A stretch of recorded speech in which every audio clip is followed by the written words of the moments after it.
Hi friends, welcome to Vasantha's kitchen. ఈ వీడియోలో మనం నేతితోటి కమ్మని అరిసెలు ఎలా చేసుకోవాలో చూద్దామండి. సంక్రాంతి పండగకి కంపల్సరీగా చేసుకునే పిండి వంటకం అరిసెలు.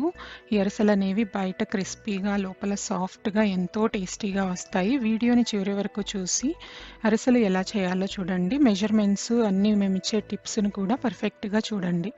సో ముందుగా అరిసెలు చేయడానికి కొత్త బియ్యం తీసుకోవాలండి. కొత్త బియ్యంతో చేస్తేనే మనకి అరిసెలు అనేవి పర్ఫెక్ట్ వస్తాయి. మెజర్మెంట్కి ఇక్కడ మేము ఈ డబ్బా తీసుకున్నాము. సో మొత్తం బియ్యం వచ్చేసి 1.5 కేజీ బియ్యము, అంటే ఒక 6 డబ్బాలు బియ్యం వచ్చాయండి. సో అరిసెలకి మనకి బియ్యం సెపరేట్గా మార్కెట్లో కొత్త బియ్యం అంటే ఏ స్టోర్లో అయినా ఇస్తారు. ఆ బియ్యం అయితేనే పర్ఫెక్ట్ వస్తాయి. ఇంకా బెల్లం అయినా కూడా అరిసెలకి సెపరేట్ బెల్లం దొరుకుతుంది. ఇప్పుడు ముందుగా ఈ బియ్యాన్ని 3 నుంచి 4 సార్లు ఫ్రెష్ వాటర్ తోటి శుభ్రంగా క్లీన్ చేసుకోవాలి.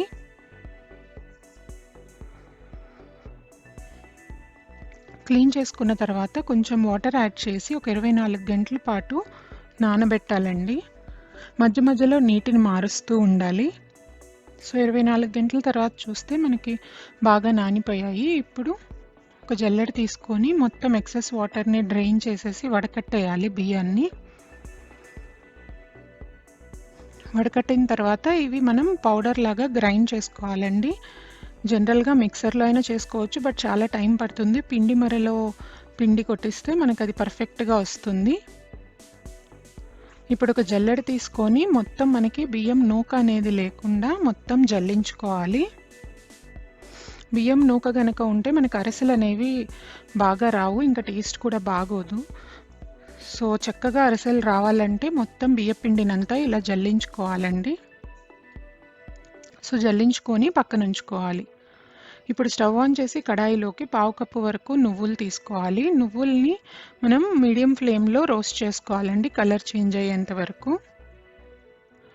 సో నువ్వులు అనేది ఇక్కడ చిట్పటమంటున్నాయి, కలర్ కూడా కొంచెం చేంజ్ అయింది. ఇప్పుడు స్టవ్ ఆఫ్ చేసేసి నువ్వుల్ని పక్కన ఉంచుకోవాలి.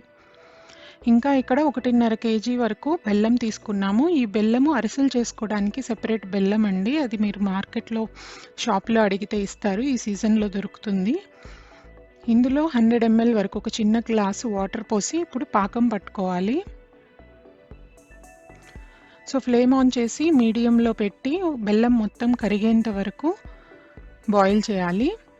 ఒకసారి బెల్లం అంతా కరిగిపోయిన తర్వాత ఇప్పుడు వేరే కడాయిలోకి మొత్తం వడకట్టుకోవాలండి. బెల్లంలో కొంచెం నలకలు ఉంటాయి. సో ఇది మొత్తం వడకట్టుకొని ఇప్పుడు స్టవ్ ఆన్ చేసి మీడియం ఫ్లేమ్లో పాకం పట్టుకోవాలి. అరిసెలకి గట్టి పాకం పట్టుకోవాలండి. సో పాకం అయిందో లేదో తెలియాలంటే మనం ఒక ప్లేట్లోకి వాటర్ తీసుకొని కొంచెం పాకం అందులో వేస్తే మనకు గట్టిగా అవుతుంది. సో మధ్య మధ్యలో కలుపుకుంటూ పాకం అనేది గట్టిగా వచ్చేంత వరకు పట్టుకోవాలి. చూసారు కదా, ఇక్కడ పాకం అనేది ఆల్మోస్ట్ రెడీ అయిపోయింది. సో ఇలా మనకు గట్టిగా వస్తే పాకం అనేది రెడీ అయిపోయినట్టే. ఇప్పుడు మంటని లోలో ఉంచి 1 టీ స్పూన్ వరకు నెయ్యిని యాడ్ చేయండి. ఇంకా మనం రోస్ట్ చేసి పెట్టుకున్న నువ్వుల్ని యాడ్ చేసుకోవాలి. ఇప్పుడు ఫ్లేమ్ అనేది ఆఫ్ చేసేసి ఒకసారి బాగా మిక్స్ చేసి మనం బియ్యపిండి జల్లించుకొని పెట్టుకున్నాం కదా, అది కొంచెం కొంచెంగా యాడ్ చేస్తూ మిక్స్ చేస్తూనే ఉండాలండి. మనకి ఉండలు అనేవి ఫామ్ అవ్వకూడదు. ఇంకా బియ్యపిండి అనేది కొంచెం కొంచెంగానే యాడ్ చేయాలి, ఒకేసారి యాడ్ చేయకూడదు.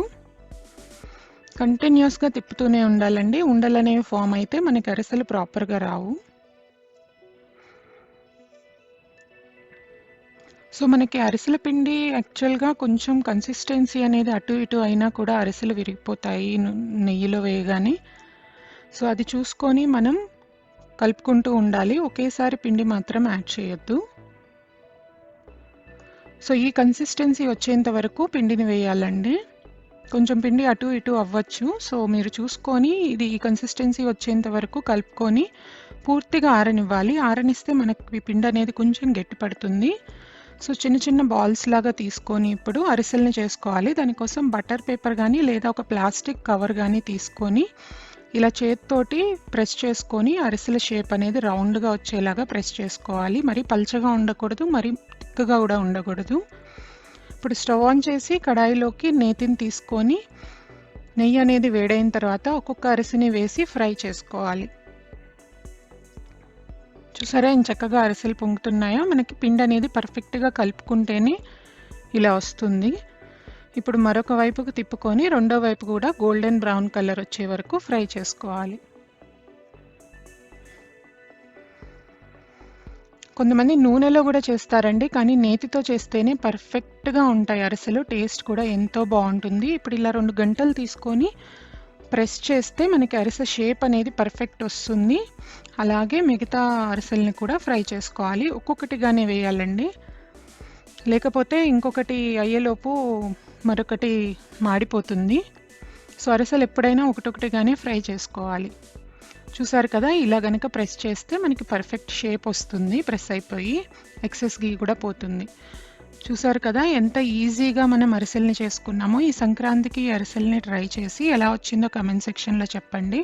మరిన్ని టేస్టీ అండ్ వెరైటీ రెసిపీస్ కోసం వసంతాస్ కిచెన్కి సబ్స్క్రైబ్ అవ్వండి. Thank you for watching this video.